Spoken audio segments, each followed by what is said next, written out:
Hi, my name's Philip Samartzis.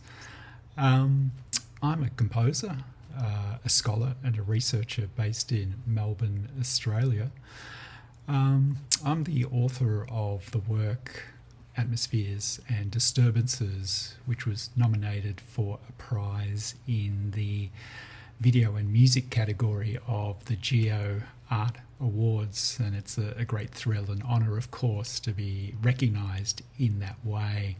I understand it's the first time that the GEO organisation has run an art competition, and I think it's a wonderful idea to undertake something of that nature, to allow artists into the conversations in how the Earth is represented and experienced through the lens of art, as much as through technological and scientific means as well. I think there's a lovely relationship that can be forged between the nexus of art, science and technology that can create new encounters and experiences of the world, and to build community and for scientists and artists to exchange ideas around like-minded issues as well. My work is undertaken in the Swiss Alps.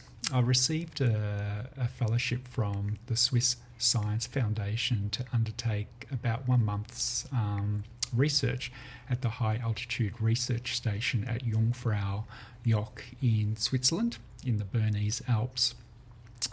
The idea of the project is to record the effects of climate change on the Great Altesch Glacier, the longest glacier in Europe. And for those who aren't that familiar with that glacier, it's 23 kilometres long and about a kilometre or so wide at its widest point, and nearly close to a kilometre deep at its deepest point as well. So it's a fairly large ice mass in Europe, and it's one of the most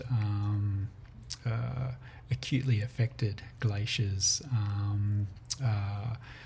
because of climate change. And so my recording, Atmospheres and Disturbances, is based around different forms of representation of the glacier undergoing tremendous stress through accelerating temperatures. But the work also incorporates the scientific instrumentation used to measure greenhouse gases and other kind of pollutants and aerosols in the atmosphere as well. And so it's a convergence of natural and anthropogenic sound expressed through the composition. So it builds on the work that I have been doing in Antarctica over the last 10 years or so, mapping the Australian Antarctic territory.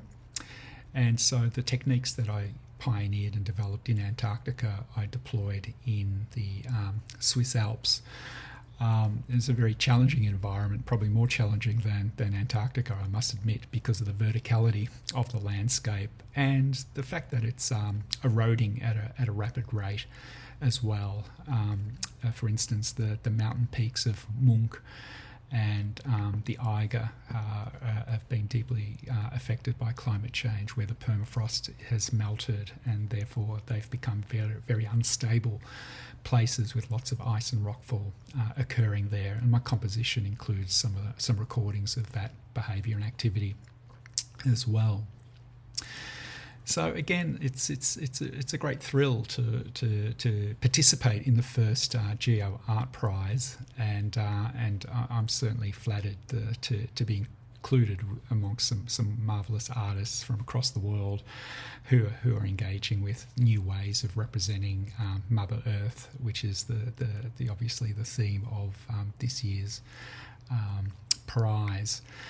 And again, I acknowledge the fantastic work that the GEO Group is undertaking across the world through data mapping and satellite imagery, and the way that information is being used to help communities across the world, some of which are facing major challenges through climate change, in fact. So it's a lovely initiative to be a part of.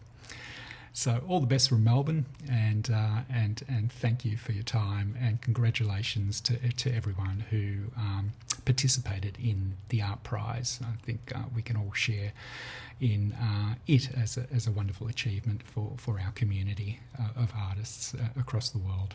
So goodbye from Melbourne.